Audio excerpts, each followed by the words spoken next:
Hello दोस्तों, आज हम बात करने वाले हैं आखिर यूके के वीज़ा इतने डिले क्यों हो रहे हैं, उसका मेन रीज़न क्या है। जो मोस्टली जो रीज़न आ रहा है डिले का, वो एक ईमेल आता है आपको जिसमें लिखा होता है, जो कि आपको डिस्प्ले पे दिख रहा है, your application has not been straightforward and we will we unable to decide your application within our customer service targets. तो इस ईमेल का मतलब क्या है, ये ईमेल क्यों आता है, आज इस वीडियो में हम यही बात करने वाले हैं। तो आप मेरे चैनल को सब्सक्राइब कर लीजिए ताकि यूके से जुड़ी जानकारी मैं आपको देता रहूं। तो ये मेल दिख रहा है आपको, your application has not been straightforward. तो इसका मीन ये है कि अगर आपने अपनी वीज़ा फ़ाइल अप्लाई की है, अप्लाई करने के बाद आपकी फ़ाइल में कुछ कमी है या आपके कोई डॉक्यूमेंट में कुछ कमी है, मतलब ये सीधा आपसे कह रहे हैं हम आपकी फ़ाइल को सीधा आगे फॉरवर्ड नहीं कर सकते। तो इसका जो रीज़न है, मैं वो आपसे आज उसके बारे में बात करने वाला हूँ।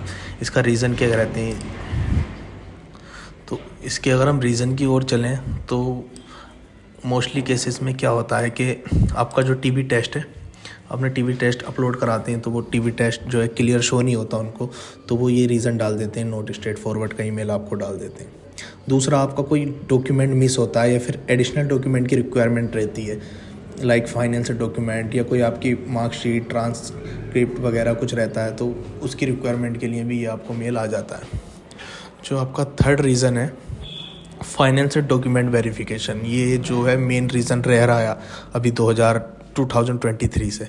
इस बार 2023 में जो मोस्टली वीज़ा रिफ्यूज़ हुए हैं वो फंड वेरिफिकेशन की वजह से हुए हैं, फाइनेंशियल डॉक्यूमेंट वेरिफिकेशन। इसी वजह से ये क्या करते हैं, अगर इन्हें आपके फंड्स पे डाउट होता है, ये मेल आता है तो ये मेल जो है भेज देते हैं। तो आपको अपना जो है फ़ंड का वीज़ा अप्लाई करने के बाद आपके बैंक को एक ईमेल जाता है, आपके बैंक मैनेजर को, तो आपको उसका भी ध्यान रखना है, ठीक है।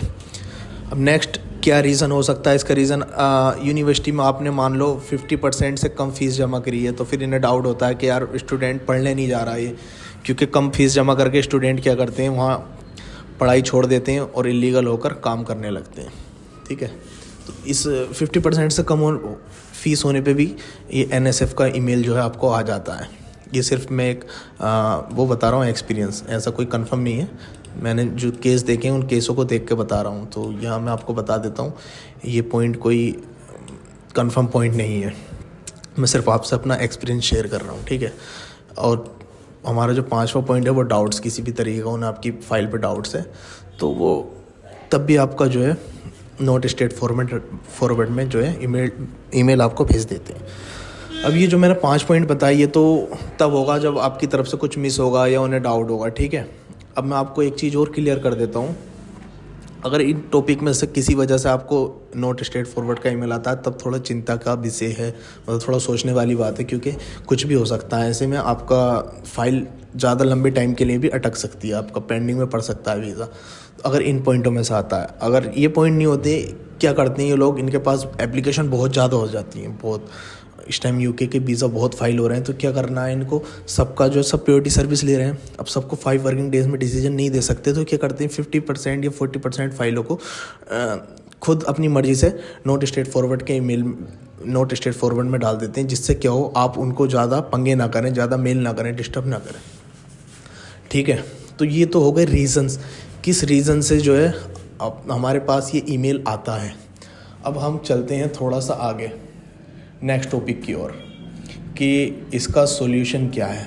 तो इसका सॉल्यूशन मैं बता देता हूँ, आपको पेड इंक्वायरी करनी होती है इनको कि हमारा जो है इतने टाइम से वीज़ा पेंडिंग है, आपने हमें इतनी तारीख को एक नोट स्ट्रेट फॉरवर्ड का ईमेल भेजा। और हाँ, ध्यान रखना, पेड इंक्वायरी का ये रिप्लाई तभी ठीक देते हैं जब अगर आपने मान लो आपको आज आप 1 हफ़्ते पहले वीज़ा फ़ाइल करवा कर आए, 1 मिनट में आपको बता देता हूँ, 18 को आपने वीज़ा फ़ाइल करा, किसी भी मंथ की 18 मान लो, 18 जनवरी मान लो, 18 जन को आपने वीज़ा फ़ाइल किया, ये आपकी वीज़ा फ़ाइल डेट हो गई, ठीक है। अब आपको 20 को NSF का मेल आ जाता है, नॉन स्ट्रेट फॉरवर्ड, तो आपको 20 तारीख जो है आपको, मतलब आपको जो काउंट करना है पेड इंक्वायरी के लिए, इस तारीख से करना है, 20 से आपको काउंट करना है 15 वर्किंग डेज़ का, क्योंकि वो बोलते हैं ना 15 वर्किंग डेज़ में आएगा। अगर 15 वर्किंग डेज़ में आपको कुछ रिस्पॉन्स नहीं आता है तो आपको 20 से 15 वर्किंग डेज़ काउंट करने, 18 से नहीं करने। जिस दिन आपने फ़ाइल अप्लाई की उस दिन से नहीं करने, जिस दिन आपको ये मेल आया उस दिन से 15 वर्किंग डेज़ जो है आप काउंट करने हैं। फिर आपको पेड इंक्वायरी करनी है। पेड इंक्वायरी करने के लिए मैंने एक वीडियो बना रखा है, मेरे चैनल पे जाके देख सकते हैं, उसमें सब है क्या पेड इंक्वायरी करनी है, कैसे करनी है। मैंने उसमें आपको ये भी बता रखा है क्या लिखना है आपको। तो पेड इंक्वायरी करने के बाद दोस्तों आपको क्या होगा, एक ये भेज देते हैं इस टाइप का ईमेल, कॉन्टैक्ट करने के लिए थैंक यू फॉर कॉन्टैक्टिंग अस, और I can confirm your visa application is being considered and is awaiting a decision. Mostly reply ये आता है। तो ये रिप्लाई बिल्कुल भी हेल्पफुल नहीं है, बिल्कुल यूज़फुल रिप्लाई नहीं है। इसमें कोई मतलब नहीं, कुछ नहीं, सिर्फ इन्होंने सीधा कह दिया कि आपकी फ़ाइल जो है वेटिंग में है डिसीजन के लिए। तो आपको ईमेल में क्या मेंशन करना है वो मैंने एक वीडियो में बता रखा है, जिससे आपको जो है अच्छा रिप्लाई मिलेगा, ठीक है। अगर आपको वो ये भेज देते हैं तो आपको कहना है कि भाई हमारे केस में इतना टाइम हो गया है, उसको केस को एस्केलेट करवा दो। एस्केलेशन से क्या होता है, वो आपका इस तरीके से एक मेल भेज देंगे फिर कि हमने आपका जो है केस एस्केलेट कर दिया रिलेवेंट डिपार्टमेंट को। आपको अच्छा मेल भेजना है, क्योंकि वो मेल फॉरवर्ड करते हैं ये जहाँ आपकी फ़ाइल रुकी हुई है, जिस स्टेज पर रुकी हुई है। मान लो आपकी फ़ाइल फाइनेंशियल स्टेज पर रुकी पड़ी है तो वहाँ भेजेंगे, ठीक है। जिस भी डिपार्टमेंट में रुकी पड़ी है आपकी, जिस केस वर्कर के पास रुकी पड़ी है वो वहाँ भेजेंगे, ठीक है। आपकी फ़ाइल तो आपको ध्यान रखना है कि मेल भी अच्छा सा लिखो ना।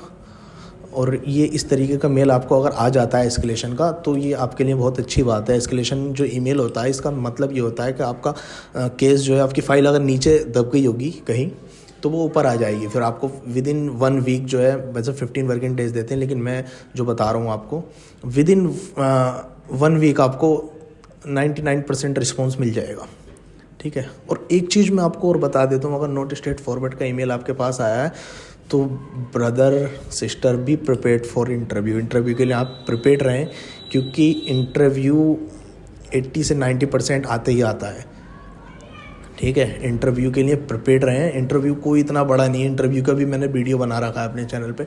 कोई इतना डिफ़िकल्ट इंटरव्यू नहीं होता, बहुत ईजी इंटरव्यू होता है। मैंने काफ़ी स्टूडेंट्स के अपने सामने करवाए हैं इंटरव्यू, और मतलब जिन स्टूडेंट को नॉलेज नहीं है, इतनी इंग्लिश भी अच्छी नहीं है, उन्होंने भी बहुत अच्छे से इंटरव्यू क्लियर कर लिए हैं। क्योंकि सिर्फ आपको कुछ क्वेश्चंस याद करने हैं, रट्टा मारना है, एक तरीके से रट्टा मार लीजिए, उससे हट के वो कुछ नहीं पूछते। बस इंग्लिश देखो आपकी बेसिक तो होनी चाहिए। ऐसा नहीं है आपको कुछ नहीं आता इंग्लिश में और आप इंटरव्यू देने चले गए तो फिर पास कैसे हो जाओगे, ठीक है। तो बेसिक इंग्लिश तो आपकी अच्छी होनी चाहिए, ठीक है। तो दोस्तों अगर आपको ईमेल आ रहा है तो घबराने की कोई बात नहीं है। इसका मैंने ये सब सोल्यूशन दे दिया है कैसे करना। अगर आपको अभी भी कोई परेशानी हो रही है तो मुझे नीचे कमेंट करो, बताओ, मैं आपकी पूरी हेल्प करूँगा। जितना मुझसे हो सकेगा मैं उतना तो आपको सोल्यूशन गाइडेंस दूंगा। मैं नहीं कह रहा कि क्योंकि कोई मैं इमिग्रेशन एडवाइज़र तो हूँ नहीं, मैं सिर्फ एज़ पर रिसर्च मैं आपको बता रहा हूँ, जो मैंने रिसर्च की है, जो मेरे सामने केसेस हुए हैं, ठीक है। तो अगर ये ईमेल आता है तो आपको टेंशन लेने की बात नहीं है। मैं एक केस और अब बता देता हूँ। अभी मेरे एक फ्रेंड को ईमेल आया था, ये उन्होंने अप्लाई किया था 18 को अप्लाई किया था, 20 को उनको ईमेल आ गया। मैं दिसंबर की बात कर रहा हूँ। तो उनको जब ये नॉट स्ट्रेट फॉरवर्ड का ईमेल आया, वो भी काफ़ी डिप्रेशन में आ गया। मैंने समझाया कोई टेंशन वाली बात नहीं है। उसके 3 दिन बाद उनके पास बैंक वेरिफिकेशन आया उनके बैंक में। जब वो पहुँचे तो बैंक से उनको एक वेरिफिकेशन आया कि आपके फ़ंड वेरीफाई होने हैं। तो उनकी बैंक ने उन्हें पॉजिटिव रिप्लाई कर दिया कि ये बच्चा जेन्युइन है, इनके फ़ंड जेन्युइन है। और रिप्लाई करने के 3 दिन बाद जो है उन्हें इंटरव्यू का लिंक आ गया। उन्होंने इंटरव्यू भी अच्छा दिया और इंटरव्यू करने के 2 दिन बाद ही उन्हें डिस्पैच का ईमेल आ गया। तो मैं समझता हूँ ये ईमेल कोई टेंशन लेने वाली बात नहीं है। बस ये है कि इससे आपका टाइम बढ़ जाएगा। अब आपके पास ज़्यादा टाइम नहीं है, तब आपको टेंशन लेने की ज़रूरत है, ठीक है। बाकी अपने बैंक में कांटेक्ट में रहें, टच में रहें। बैंक का सबसे बड़ा इशू आता है, मैं आपको बता देता हूँ। अपने ईमेल को डेली चेक करते हैं, अपना स्पैम फोल्डर भी चेक करते रहें, ठीक है। क्योंकि आपको डिले होने से आपको रिफ्यूज़ल हो सकता है। रिफ्यूज़ल के भी बहुत केसेस हुए हैं। मैं एक वीडियो रिफ्यूज़ल पे बनाऊंगा, मैं आपको जल्दी से रिफ्यूज़ल पे वीडियो बनाने वाला हूँ। मेरे चैनल को सब्सक्राइब कीजिए, इसी तरीके की मैं जानकारी आपको देता रहूँगा। Thank you so much.